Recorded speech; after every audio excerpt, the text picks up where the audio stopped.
Hi there. Hello. Hello. Well, this is kind of a little bit unusual, isn't it? We Yes. have got a few gentlemen knitters around, though, I notice. Yep. So, did you start not knitting, crocheting a long time ago? Oh, probably 10, 12 years ago, I imagine. Although sometimes I feel as though I've been crocheting forever. My wife taught me to crochet. And any particular reason? No. If I'm not being No. nosy?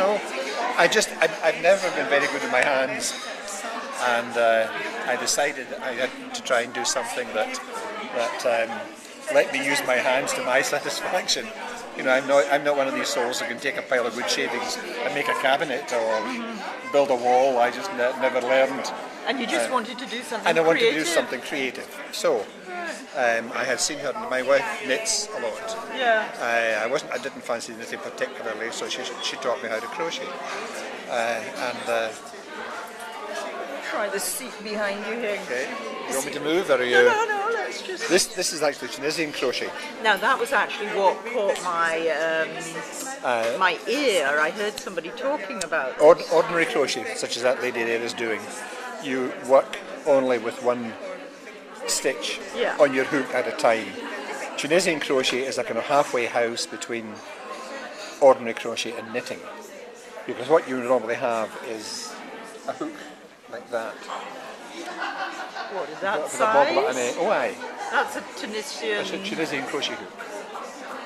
Right. Okay, and you'll get these down to smaller, 2 millimeter, very small sizes, and up to about probably 20 millimeters. So the same range can be got on those, or they're not easy to get, as you would find for a knitting needle and for a crochet hook.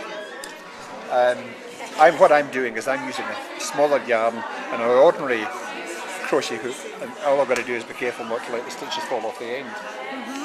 And what you do in this one is that you create a stitch. Stand up over you, and I'll get your hat. I get the You create the stitch on two passages. Yeah. You pick up the first part of the stitch, working from right to left,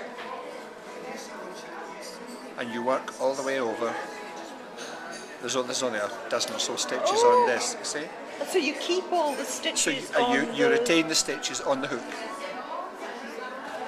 which is how you would do in knitting, of course. You keep all your stitches, all your live stitches on the hook. But having got to the end, unlike crochet, where if you were doing crochet, you would just turn everything round and then work your way on the back of the piece of work that you've just been doing. Because when you're doing with crochet, you work from right to left, then you turn it round, then you work from right to left again.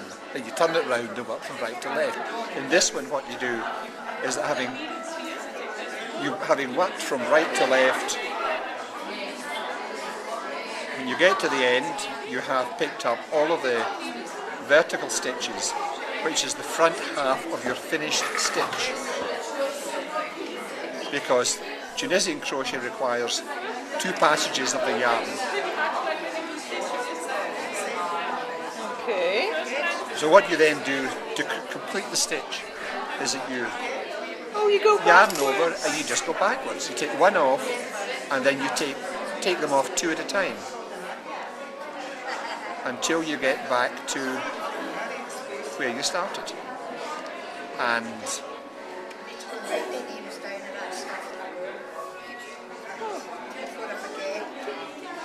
what this does is it gives you a different a fabric with a different texture.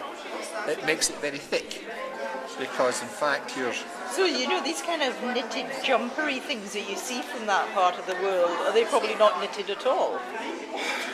They have a different texture. Well, possibly there may be a different. Yeah. I mean, there are medieval Renaissance paintings of ladies of fine families who appear to be knitting with one needle. And there is a presumption, I think, and it's only a presumption, that what they're doing in fact is this. Well, that is absolutely fascinating. Thank you.